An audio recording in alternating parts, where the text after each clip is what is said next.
It's a new dawn. It's a new day. It's a new life. It's a new way to vacation. Welcome to the 4 parks of Universal Orlando Resort, including the all-new Universal Epic Universe. From the wizarding world of Harry Potter to Jurassic Park to spectacular themed hotels, we offer an entire week's worth of excitement. Vacations will never be the same. Visit universalorlando.com. Fellas, you know Degree Cool Rush deodorant, right? Well, last year they changed the formula, and guys were mad about it. One dude even started a petition. So guess what? Degree heard us, admitted they messed up, and brought the original Cool Rush scent back exactly how it was. And it's in Walmart, Target, and other stores now for under $4. So grab some and remember why its cool, crisp, and fresh scent made it the #1 men's antiperspirant for the last decade. Degree Cool Rush is back, and it smells like victory for all of us.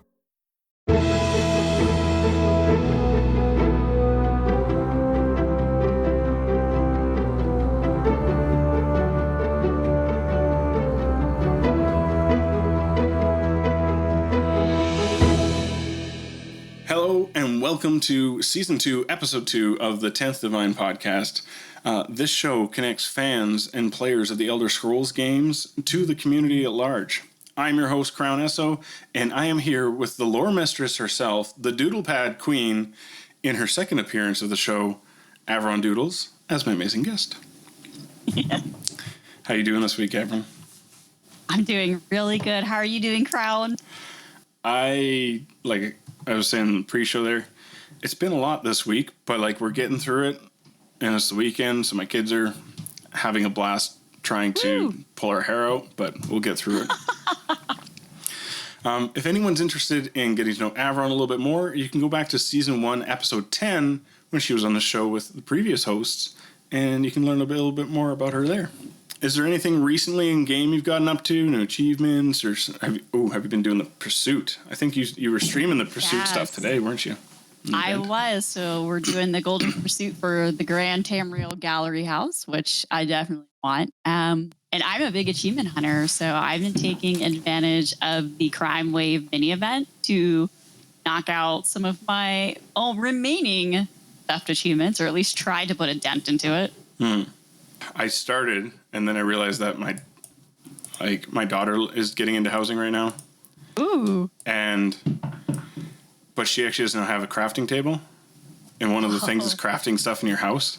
And the only ones I had are bound to my character. So I was like, okay, well, it's 9 o'clock at night. Okay, there's one of them is go visit 10 houses.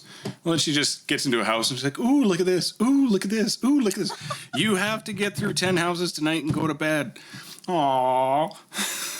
Housing is so crazy in ESO. Sometimes when I do the new housing tours, I just get sucked in. I'm like, what the heck? It's been 3 hours. I've been standing here in this hobbit hole. What am I doing? The only big house she has is that Alakir Desert one that was a login reward. And so she was going through all the ones that were listed in the housing thing, being like, this looks nothing like mine. This looks nothing like mine. And it's in 20 minutes, you having the same conversation on repeat. Are you okay? Future housing enthusiast right there. Yeah, that's her new thing that she started into. She likes to run away from mobs. She doesn't care for running at them. I think she's been playing on and off 4 years, and I think maybe her character is at level 10. She's a pacifist. I love that. just being real gentle about it. So, aside from the event, anything else that's been going on for you in game? Man, not too much. I mean, I am very eagerly waiting for the season of the Worm Cult. I'm looking forward to that. I think it's going to be interesting to see how the content model changes for ESO going forward. Yeah, no, I've just been achievement hunting. I'm closing in on 65,000 achievement points, which is kind of ridiculous. So, just nipping at Lotus's tail feathers. Just going, yeah. Well, yeah, I think Lotus has got a little bit of a lead on me, but I'm coming for you, Lotus. Yeah, I just laugh. I'm like, yay, been playing this game for almost 10 years. I finally finished the Mages Guild quest on one character last week. Yeah, I mean, I've slowed down a lot in recent years on achievement hunting. So when I get a chance, it's like, okay, let me just go for this one. Let me go for that one. And I still have base game achievements I don't have done. It's been 11 years. It's like, what the heck? Nice. And how are the kitties and Mr. Dr. Avron? All good. I mean, the kitties make regular appearances on stream. They're all sleeping now. I don't see any of them. But no, we're doing really good. So thank you. That's awesome. My cat was in the office earlier. She's not in her spot, so I hope she's out of the office and not just like waiting to pounce on me somewhere. We love a good cat appearance. Our cat's actually named as Zobby. Oh, I didn't want a cat, so the deal was that I get to name it. that's what happened with my cats. So if someone hasn't been on your stream, though, what are your kitty cats' names? So I have 3 cats. I have Juno, who's my calico. Gray cat is Cavendash, and my little black tuxedo is Sanders. Nice. Very epic names. I had a tuxedo cat named Zeus. As I was perusing social medias and checking on your Twitch stream, I see that you've also dipped your toes in the Oblivion remake. So what do you think about that so far? Oh my gosh. That was one thing when it was announced. Of course, it was like suspicion of it. And I was like, I'll believe it when I see it. Me too. And then, of course, they literally were like, okay, well, we made it. You can go buy it right now, which was the best drop ever, in my opinion. But Yeah. And I was saying to myself, I don't need to like go through a full playthrough. We'll just try it out, see what happens. And nope, I was like, wow, we're going to play this game 100%. It is so funny to like revisit OG Oblivion, but it just looks prettier. But everything's still broken, which is my favorite part. I was listening to Tales of Tamriel. Braun and Hyperpixie were on with Arcaneer last week, I think it was, talking about it. And like, you can still do this because that's still broken. You can still do that because that's still broken. I love it. And then the Lorecast Patreon chat was also talking about it, and they were saying how, which I never ran into in the original version of the game, but apparently there was a character that as they're talking, they go, oh, I didn't get that right. Let me try that again. Yeah. And so they left the whole clip of the voice actress saying that they wanted to try it again as the audio file. And so apparently that's also still in there. Even though they did and they match the lips now, so the lips actually match the words. That's hilarious. I swear, this cough of mine is going to hurt me in not a fun Happy way. allergy season, everyone. Ugh, so gross. So was there anything from your experience in the remake, the remaster, that really stood out to you as being fantastic, or something that you're like, oh, this could have been fixed up more? I mean, I'm still pretty early in. I think I'm like level 3. But I think for me, it was like, okay, the big determining factor of this game is when you first get out of the tutorial and you leave the sewer gate and you first step into Cyrodiil for the first time. Like, that's always the big moment from the original game. Like, you see the world for the first time and it's colorful and it's beautiful. So I was like, I'm going to compare it to that. Yeah. And it wasn't quite as colorful, but it was really pretty. So I think that's what sold me. I was like, okay, I'm here. Let's do it. Yeah, I think somebody was talking about someone has apparently tried to mod it to be more pastel already. So it looks more like the original colors. I'm like, Original Oblivion was just so saturated and pretty and like colorful, and it was so different compared to like Morrowind and then Skyrim after it. So it's like, Skyrim was like what my house looks like 9 months out of the year. So it's just bleak and never ending, white. well, dark. Yep. Somebody asked me, how do you work night shift? Because I did that for like over 2 years straight, work night shift. They're like, how can you work so much night shift? I'm like, there's only like 6 hours of daylight, like maybe for 9 months of the year. It's not a big jump from what everybody else is doing. It's brutal. I don't know if I would survive because I already have very dark winters where I am, and we're south of you. So it's just it happens. A town nearby where I grew up, they actually had enough snowfall on Canada Day, which is July 1st. They had enough snowfall one year that people rode their snowmobiles to the store to get groceries. No, I don't know about July snow. Like April, sometimes a rare snowstorm. Like it actually did snow here for a brief minute. in April, but like July, I'm over it. Right? Like, ugh. They haven't had snow like that in a long time in that same place, but I like bringing that up whenever somebody complains about cold weather in May or April. It's like, well, I am not a Nord. you know, I don't really play them in the games because I already exist in that reality. So it's like, no. Yeah, too close to home. That being said, the last character I made in ESO was a Nord, and I named him Bor Midgar because I made him right after my son Odin was born. And Bor being Odin's dad. Yeah. So good. Yeah. And like, that's one of those characters I'm like, I really want to put more time into him. I just haven't. So, out of all the Elder Scrolls games, so I think you've played Morrowind and up, right? Mm-hmm. And Daggerfall. Oh, and you jump back to Daggerfall? Okay, okay. How was that experience for you? Very interesting. I love the opening of Daggerfall where you're like, your real BFF, and he's like, hey, dude, go do this thing for me because we're BFFs. And you're like, no problem. And then you just get thrown into chaos. That's great. Yeah, I watched some of Lotus's playthrough, and he's like, he got stuck as a werewolf and couldn't feed to reverse his transformation. He was just like traveling from town to town being told, no, go away. Yep, brutal. Out of all the games, though, which one's your favorite?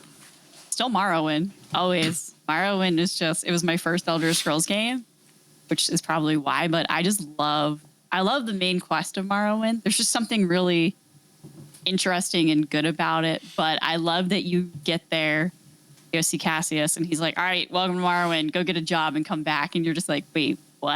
And it's just, he's like, yeah, like, go do something, like, go find a cover, and then we'll, like, figure out the plot to save the world and whatever, and it's just like, okay, it's just so cool. And it was so alien at the time, Morrowind. It was like just weird and bizarre. And I don't know. I always have fond memories, and I would replay it again. I wish they would remaster Morrowind. Yeah, Morrowind is still alien and weird. It is, and that's what makes it so great. And everyone hates you, and it's fun getting everyone's like trust, you know? It's just like you go from being Swit to, you know, like under moon and star, and you're like, yes, I made it. I'm special. Yay. I did it. I'm the special. No small feat. Those Dunmer are tough characters, man. Yeah, there's still a hard egg to crack. So with regards to ESO, out of what we've had so far for content, which has been your favorite chapter or release? Ooh. Okay, this is so hard because every time I think about it, I'm like, today I was like, I love Gold Road. And then the other day I was like, I love Somerset. So it's like, I love all of them. But my favorite story is still the Hrothgar DLC. I don't know what it is about the Hrothgar main story quest, but it is so good and so fun. And even though you can kind of see the twist that's coming, when you get to that part, it's still really exciting. And you're like, I totally saw this coming, but I'm shocked and betrayed. And it's just fun. It's like chapter 0, but it's still probably one of my top favorites. But I did really love Gold Road. I love the whole concept of Athelia as a Daedric prince. I was really fascinated by it. And I just love everything about her. So yeah, I'm trying to think. The last I just bought the content pass. I got the premium so I can get everything else I was missing. Nice. The last game or the last update that I purchased outright was Greymoor. Oh, that's my least favorite. You know, I'm glad I got it though, because that was the last time we got the statue included. It wasn't an extra and above thing. And it also came with the coin set.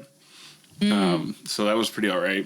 I actually did an unboxing video. I should see if I can find that, actually. That's so... I do miss, like, the collector's editions of things. It's like... The ones that had stuff. Yeah, it's not as fun. Like, not that I really got... I actually did get the Greymoor one, too, but it's the only one I have. And it's like, oh, now I got to go buy stuff separately. Yeah. So I've brought you here today so we can talk more about Tales of Tribute, which I still haven't had a chance to dig my hands into. What? I know. I was going to do something last month for Tabletop Weekend for Extra Life, but it just didn't end up happening. And so, you know, this is going to be helpful for me as well as maybe some people who are just exploring this secondary portion of the game. And I know from re-listening to your last appearance on the show, you were hesitant about whether or not you would like it or even want to get into it. Oh, yeah, I remember that. How the tables have turned, though, because it's one of my favorite things to do now. So at what point did it hook you when you were testing it out and playing around with it? I think the thing that I really enjoy about Tales of Tribute is, well, one, there's a quest line associated with it. So I'm a big quest and lore nerd. So I was like, oh, this is actually integrated so well into the world. And I think that was the hook for me, is I realized, like, this is the thing that in character, I could totally see my character knowing about, playing about. Like, I think one of my first concerns was, like, it's just going to be something that's added to the game and it'll feel weird. But ESO never does that to us. So I don't know what my fear was. And it's just natural. Like, I love that you can go all around Tamriel in different towns and taverns, and there's just NPCs sitting around playing the game and, like, waiting for you to challenge them, and that's so cool. I think that was a concern for a lot of people that would feel like disjointed from the reality, even though and it doesn't. Rich and Gina were both like, we really took the time to make sure this would seem like it fit in the world, and we're all still like, but did you? Yeah, they were right. And it's just like, I've never been a card game person. Like, I tried Legends, which was the Elder Scrolls card, like the solo card game. Yeah. And I was trash at it. And Me too. I couldn't figure it out. I was like, the tutorial made it seem like I was so good. And then it released me into the world. And I was like, just kidding, I'm trash at card games.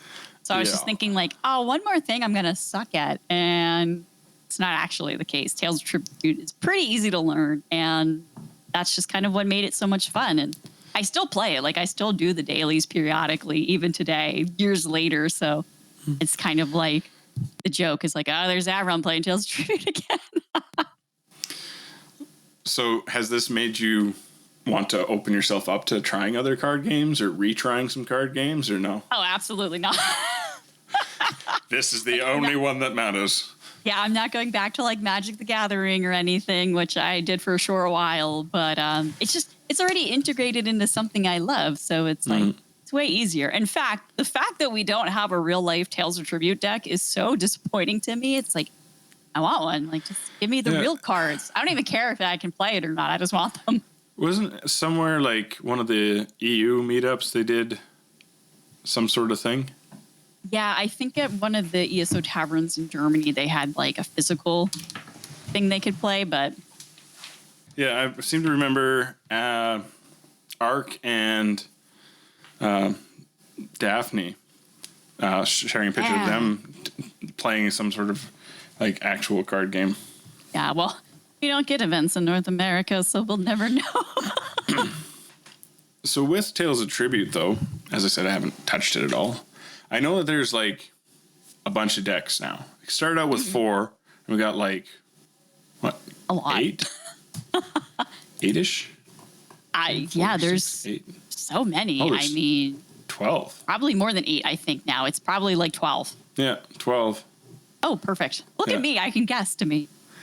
Yeah, I even brought up some of the things, like, they all look pretty cool. Like the little graphic arts representing the characters and the patrons and stuff. Why do we need so many decks? Like, what's the purpose of the different decks? Like, what's the differences in them? So each deck is kind of around a theme. So every deck has a patron, and your patron not only sets, like, the tone of the deck, but kind of gives you special powers. So, like, one of the base game ones is you have the Halalu Grandmaster, right?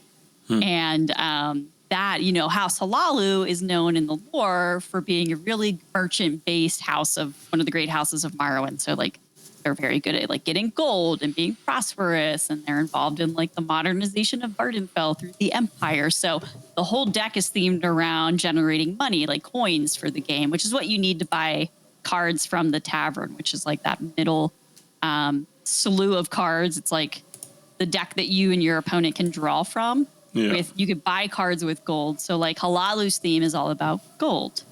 And then you have Rajin,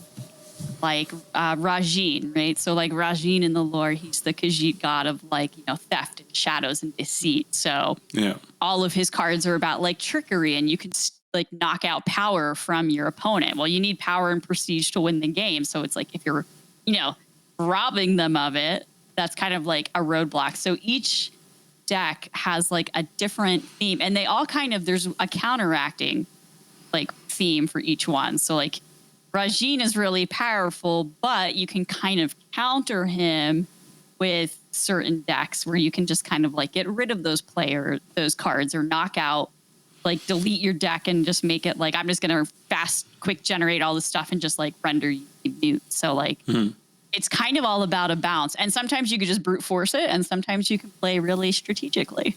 From other people describing it, it's a deck building game. So what does that exactly mean?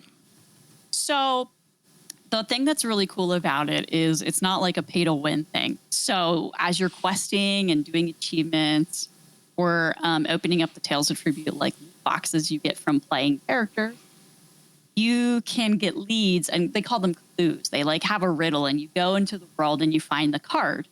Okay. Or by doing achievements, you can like upgrade your cards to make them more powerful. But the cool thing is that even if you don't own that card or own the deck, if you're playing an opponent that has it, you still get to play with it in the match.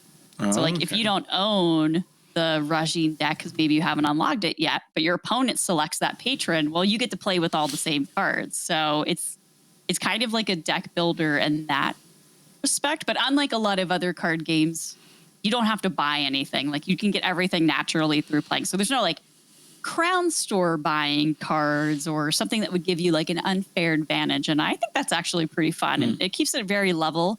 Your only disadvantage is maybe you don't know how to play the cards. Yeah, and nothing's craftable either. It's all just earnable in game, right? Correct. Yeah, and it's literally all through achievements or the clues. So it's really balanced and very equal. And even my categories. There's a kitty. There's a kitty. There's always one. High Isle is where the first 4 decks came from. And I don't remember if they were all like, as soon as you got there and did the starter quest, you had all 4, or did you have to unlock them still? Nope, you start with the 4 base game ones. So I think that's the Duke of Crows, the Halalu deck. There's the Sijic Lore Master deck, and then there is the St. Pelin deck. So those 4 are just your introductory cards that you get. And then through doing achievements for various stones, you can go and unlock other ones. Oh, okay. So it's all achievements, or is there any other ways to unlock them?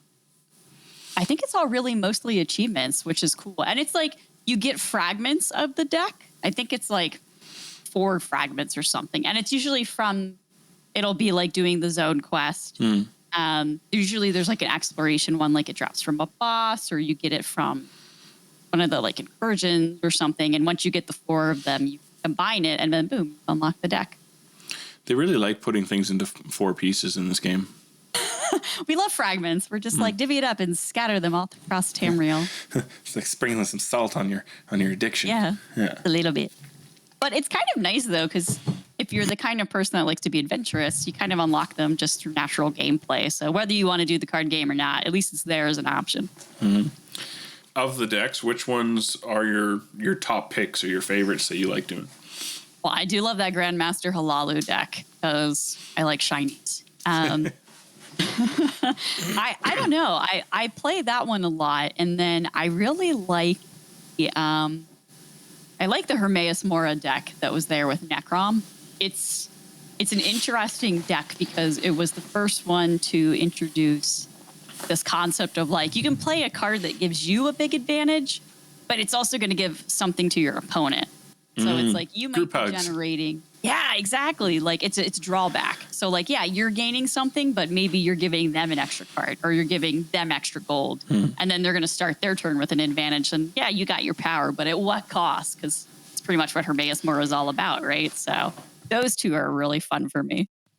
So you kind of touched on how to play a little bit, but I know there's some different concepts in there, like agents and contract cards. As I was reading the initial, like, what you need to know blog post from ESO, and I'm like, cool. This seems like something I'm going to have to, like, see it in action to really get it fully, but yeah. What are some of those in-game mechanics that are, like, things you got to learn about? Yeah, so the best tip, by the way, is they have an introductory, like, play a practice round, and it's a tutorial. It's trash. I will warn you. So, because I remember coming out of that and being like, I don't understand this game at all. So if you're going to play it, where you get that quest from, go upstairs. And there's a ton of NPCs just vibing in this room, and just challenge them and like learn from playing. That's the best way. But here's the basics of how it works, right? So you have a deck, and your deck does pretty much like two base things. One is it generates coin, and the other is that it generates power. So power is used to like attack other cards, and at the end of your turn, whatever you have left over becomes prestige. And Tales of Tribute is played by the first person to 40 prestige, or whoever has the most at the end of the hand. If you like, you start matching each other, right? You win. Like, it's either 40 or first person to 80. It's a race. So agent cards are what you need power for, because an agent is a card that stays on the table.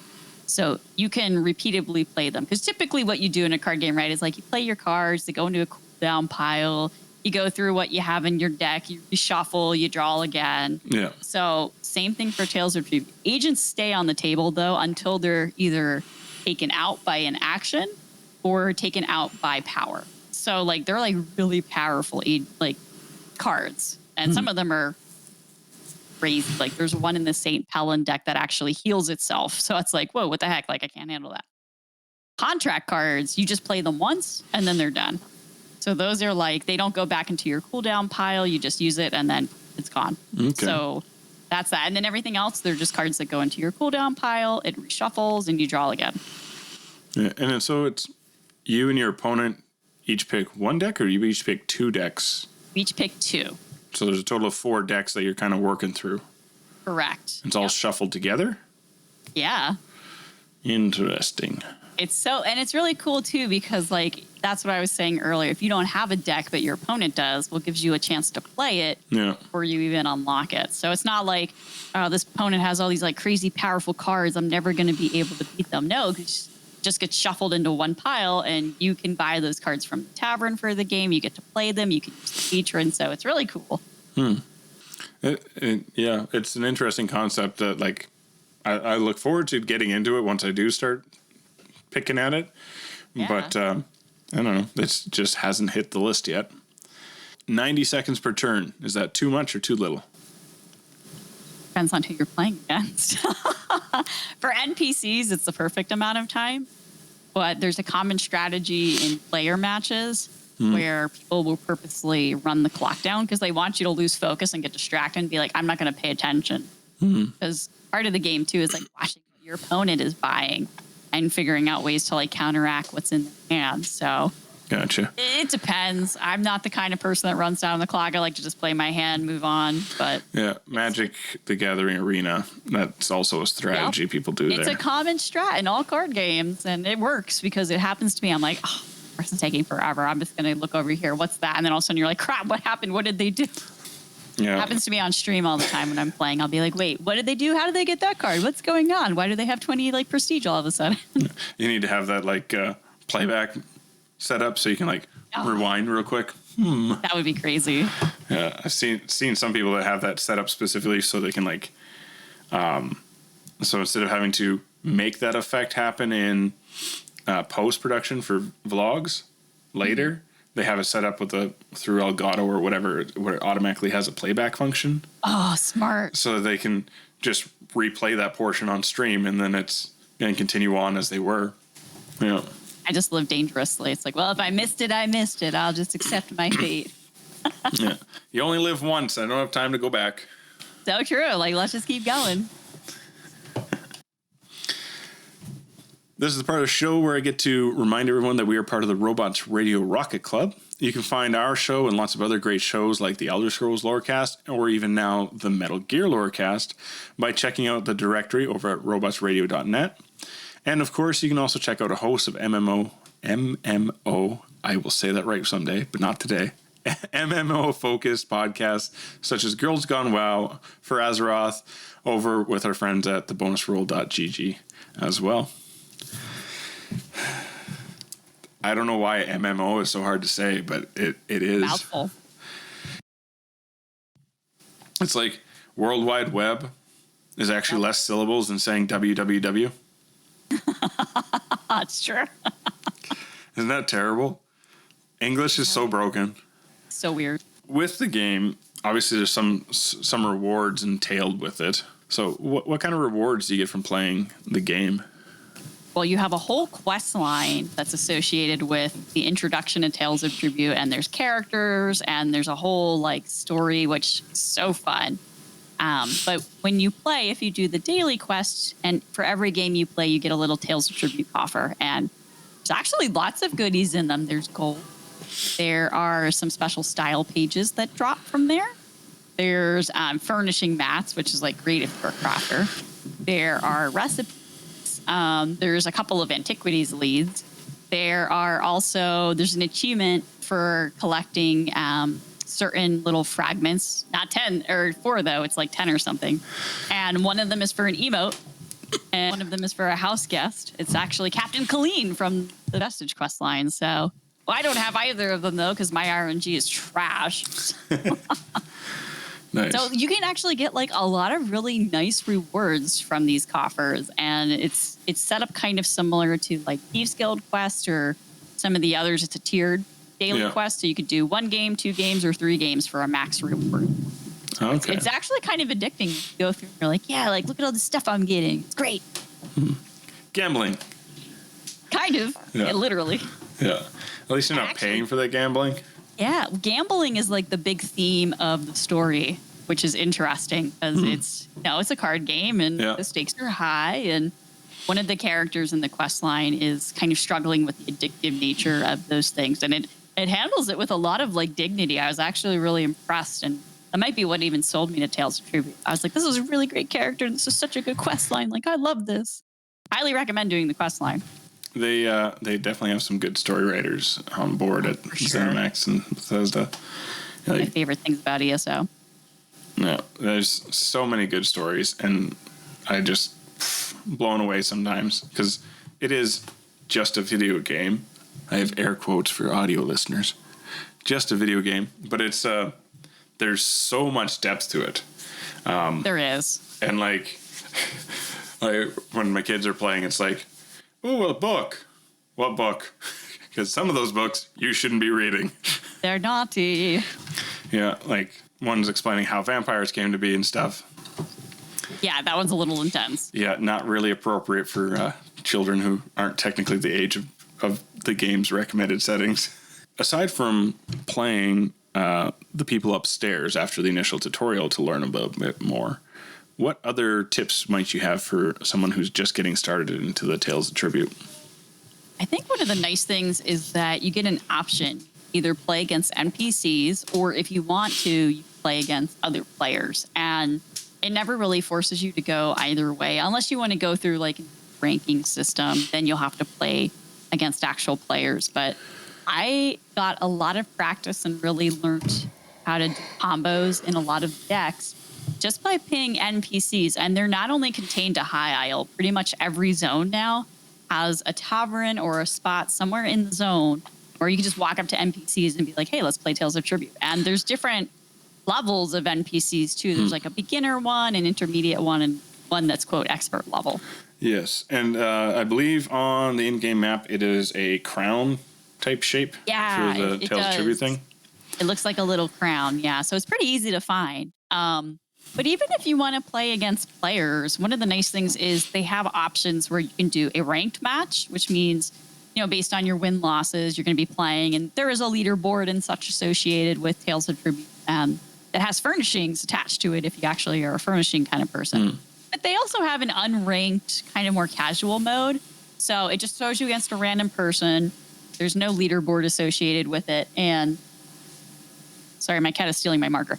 And you can just kind of like play and get some experience. And the NPCs are pretty challenging. Like I will say they've tweaked them and they do actually give you a little bit of a run forward. But it is kind of interesting to see how players play the cards too. So if you do like a low stakes one and you're thinking about doing ranked, it kind of like gives you a little preparation for that. So those are always my tips. I know Lotus actually learned from they do the random page on the Lorecast now, right?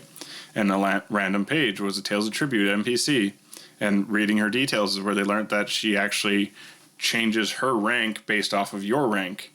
So you can keep going back to her, and she's not going to be easier as you get better at it. She's actually going to increase her level to match yours based off of your rankings and stuff. Yeah. And it used to be, too, like I could go against the NPCs and you'd be like, whatever, I don't have to turn my brain on. And they've changed it since then. And you have to actually pay attention in the match now. They think a little smarter.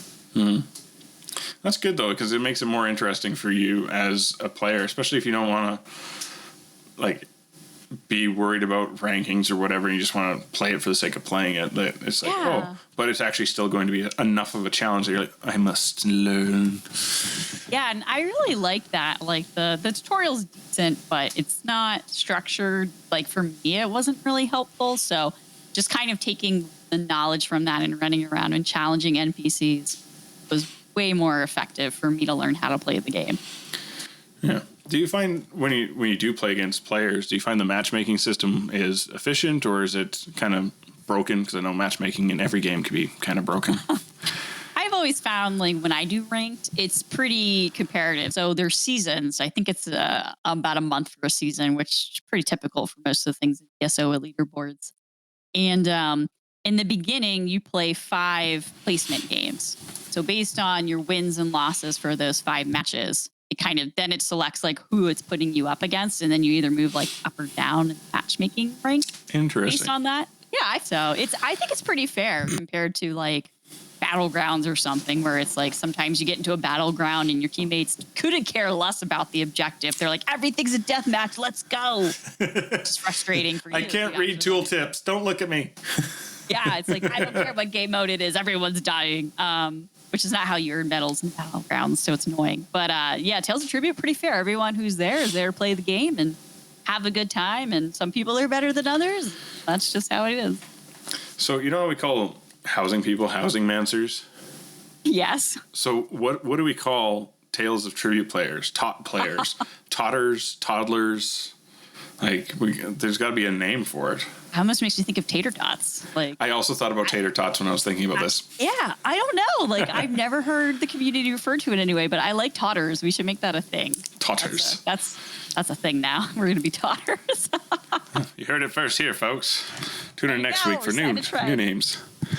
I to that point, I'll even put that in the title for the episode, so people can be like, Totters, what? Yeah, I like that. Listen for more. Right. Are there add-ons associated with Tales of Tribute? Probably, but I don't use any. I think there are some that help kind of like break down leaderboard, probably for like, I don't know. There used to be one for showing the chat, but you can still see the chat. So it's kind of weird. You don't need them. If there's any out there, you don't need them. Whatever they are, they can't be. They're not helpful. I'm guarantee it. That's funny. I know. Add-ons are quite the topic. I'm a console player, and we're getting the API release with Update 46 coming up in June here. Yeah. So for yourself, if you were to be like, oh, I hope console players get these add-ons, which ones are you like, these are the ones that I hope they get? Honestly, I think the ones that give PC the biggest advantage are the auto craft mods.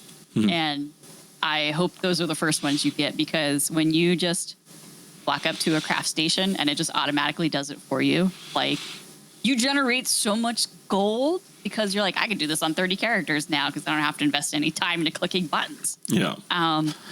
Those are crazy. And I'm actually like a less add-ons is better experience person. Like, I'll be the first person to admit that even though I use add-ons for combat, like, you know, to see like how my DPS is, or to just stay on top of like resources and things like that in the end game, I'll be the first person to admit add-ons just, in a lot of cases, they kind of teach you to not learn mechanics and your brain. Like, so that's kind of the one advantage console players have, is y'all are the far superior players. I'll be the first one to admit it, because you have to learn. We actually talked about this last episode as well, me and Icy, because it's like, yeah, I don't have something telling me to dodge roll. I got to figure that out myself.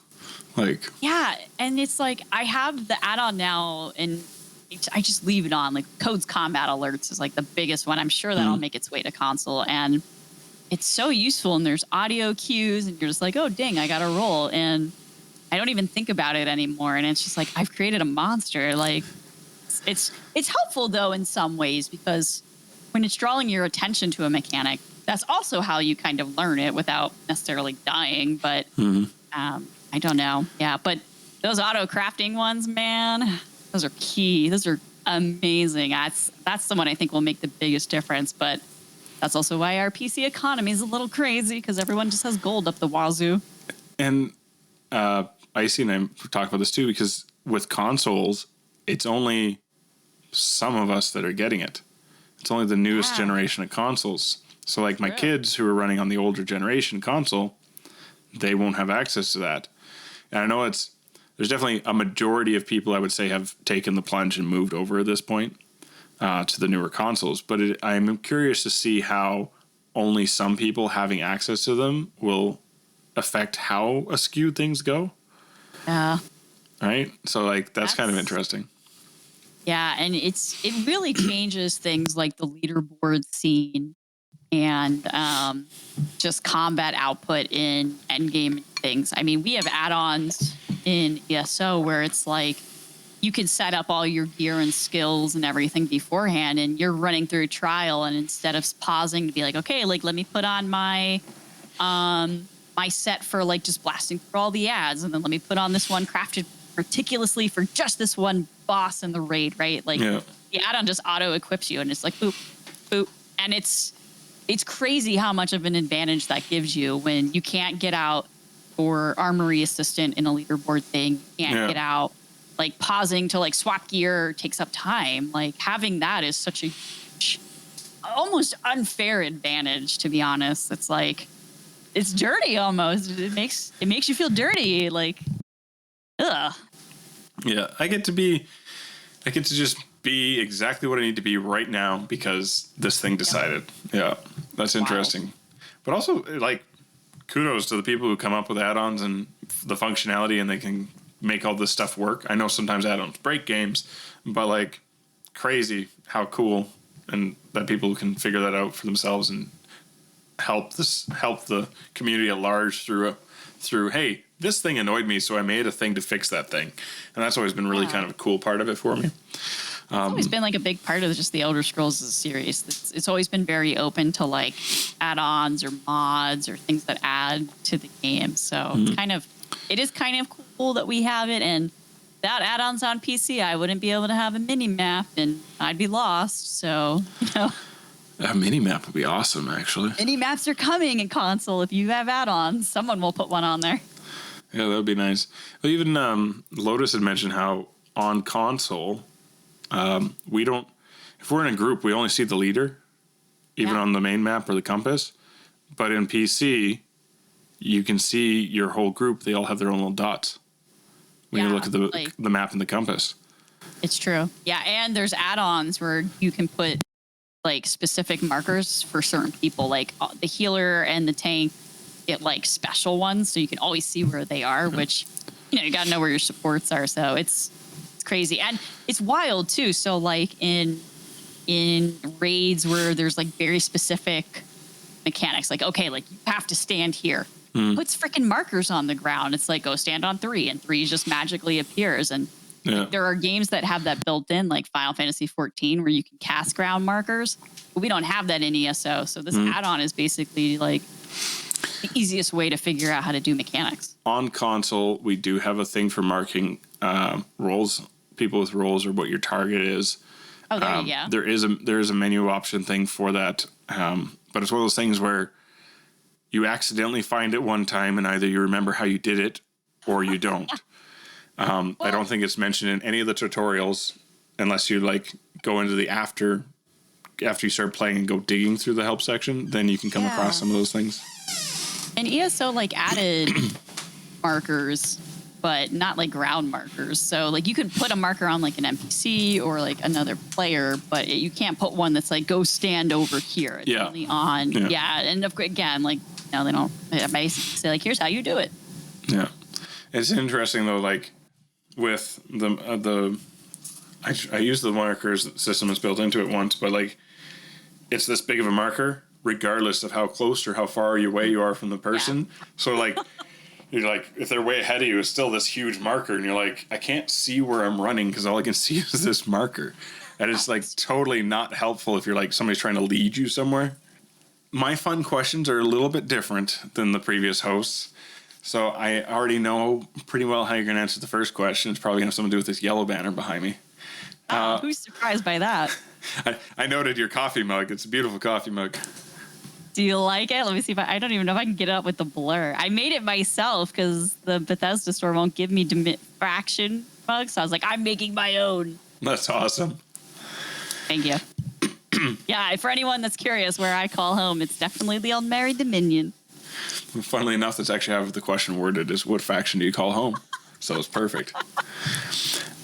Thinking it could be any of the main games or ESO, what would you say is your favorite quest that you've done? Ooh, there's so many that are so good. The one that I love and hate because it's such an emotional, sad quest, but for some reason, I always do it because I just love to torture myself, is I don't remember the name of the quest, but I call it Balmora Dad quest. And in Vardenfell, the town of Balmora, it's just old Dunmer, and he's trying to like, he's basically in the final days of his life, and he's like, I really want to like reconnect with my kids and like show them how much I care about them. So you do this whole quest, you go through all these sad and tragic memories of his life, and then like get his kids to realize how much he's done for them, and then he basically dies, which is like the most tragic, upsetting, disappointing quest. And it's just so beautifully written, and it's so like emotional and very like profound. And it's a great example of ESO handling like really complex topics in a really delicate and like respectful way. Yeah. And I hate it, and I literally cry every time I do the quest, and I still do it on almost every character anyway. So I guess it's gonna be that one. I like to suffer. Sometimes. If you could bring a race or creature from Nirn to Earth, which would it be? I don't think I could handle Altmers in real life. They're a little hoity. Little hoity-toity. But I would love to have my own torch bug.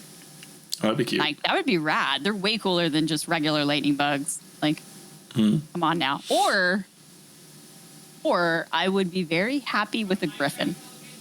Yeah. Oh, yeah. Give me a griffin. I would love to be the griffin for life. That'd be rad as heck. I wonder, like, how much care and maintenance that would require. Like, a horse is a lot of time. A bird can be a lot of time. We have a bird horse. Yeah, and trimming those talons. Whew, that's gotta be brutal. Cleaning out the stables. Yeah, preening the wings, like flipping the feathers. Oof. Pruning them. Look cool as heck. Yeah. Yeah. Just shaking it. Collect all the drop feathers and just shake them out onto random children as you're flying over top of them. Have feathers. Seriously. Yep. So if you could take something from our reality and place it into Nirn, what would you do? Pizza. Pizza? Yeah. Dude, Nice. Everyone needs to enjoy pizza. Like, pizza probably exists in Tamriel, though. I'm not going to lie. Like, I would be really shocked if someone didn't put bread, cheese, and tomato together. Yeah, no recipe comes off the top of my head, but like, I would think so. There This are would some make sense. recipes in ESO that I've been like really surprised that they exist within the Tamriel universe. Because I'm like, that seems so modern. And like mojitos, there's a mud crab mojito. Like, get out of town. Like, are you kidding? Yeah, that's one of the recipes in game you can make. Okay, how much mud crab is in the mojito? I don't know. Maybe a little leg sticking out. Right, like it just as like a stir stick and just has one claw hanging out instead of an asparagus or something for Caesar. Little tangy, little minty. You know? I'm trying. That's reminding me of something. Somebody was like shared like a video of like their herbs in their pots that they're growing, and it's like mojito in training was what they named the mint. Nice. We love that. Yeah, there's a couple other good ones there too. I like seeing wordplay in general, so it was like really entertaining.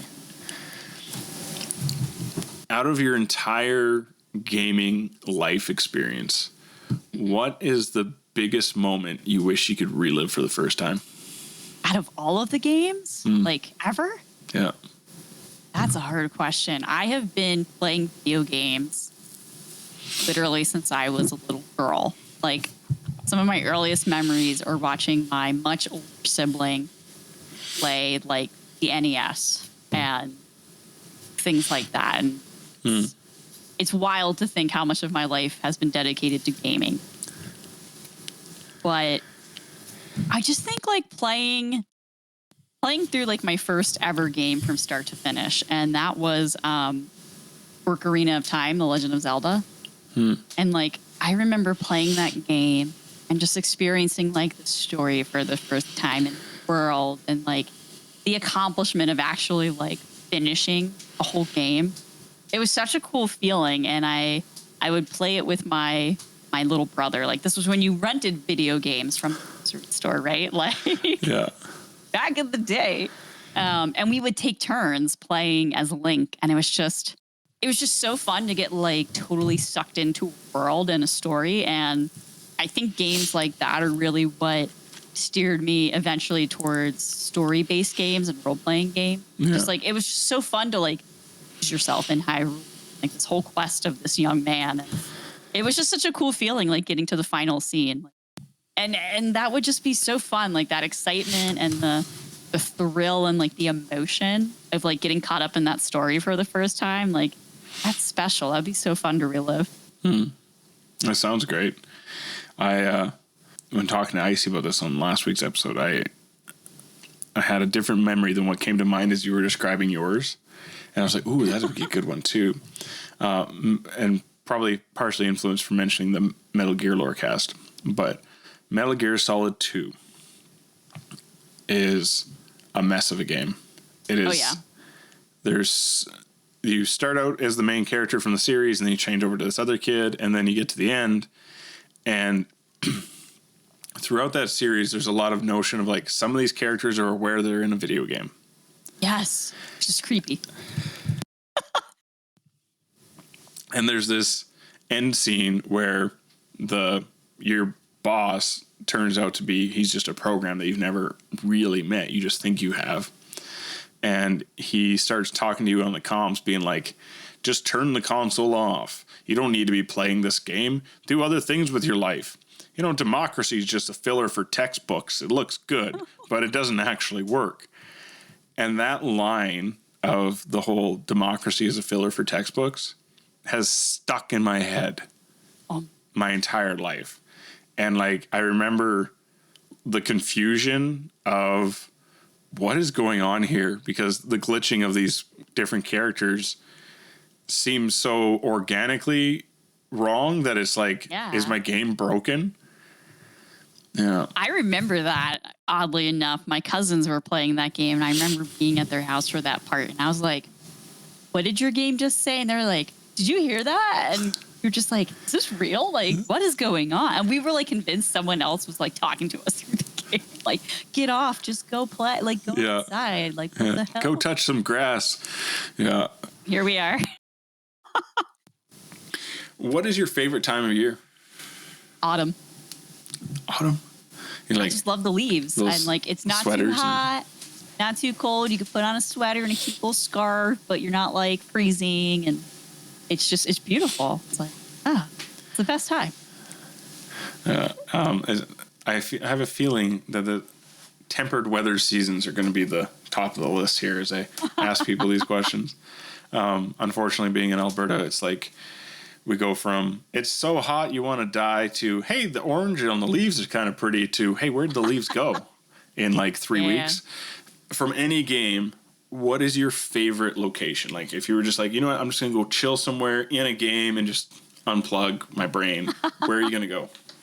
It's definitely probably an Elder Scrolls game. I mean, today on stream, I was showing everyone one of my favorite in-game spots is still a base game in Oregon. There's this really pretty lake outside the College of Almeri Prosperity. And you go to this one little rock, and you are in the shade of a tree, and you're looking across the lake, and you've got, like, the really pretty elven architecture bridge and all of Oregon Mountains just rolling gently into the distance. And it's just calm, it's peaceful, and there's never anyone there. And it's just, I love it here. Best spot. I haven't spent enough time in Oregon to really know where it is, but like it sounds nice. You should go. It's right off the way shrine. Like instead of going to the bridge, just go right down by the little lake and just loop around a little bit. And it's so good. And it's base game and still gorgeous. Like that's the thing I love. It's still pretty. Yeah, that's one thing about ESO. It's definitely, even like I know they're reshading and retexturing some of the like starter zones, but like the game wasn't ugly by any means. It just looks more pretty. Yeah, it's crazy. Out of all of your gaming stories and histories, what's your least favorite gaming experience that you've had? Ooh, only favorite gaming experience. That's tough because like I'm a glutton for punishment. Like even I remember my stream chat trolling me like, go play Elden Ring, and I'm like, I've never played a Dark Souls game, but I could do it, and I had the time of my life. And they were like, go up to this person, and this is a boss, and I was like, oh, it's so exciting. And like, was I prepared for the boss at all? No, absolutely not. Did I actually do decent? Yes. And then they were like, you're doing good, but please stop. Like, we're just teasing you. Like, knock it off. You weren't supposed to be having fun. We're trying to torture you. Gosh. Exactly. And everyone was like, you'll die like immediately. And it took me a while. I think my first death was actually to a sheep. Yeah. I died to a sheep. Bad player. I hit the sheep while running away from something, and the stupid sheep came and just tackled me, which I wasn't expecting. So that was great. That's funny. Yeah. No, honestly, I think if I think about negative gaming experiences, it's usually because of other people.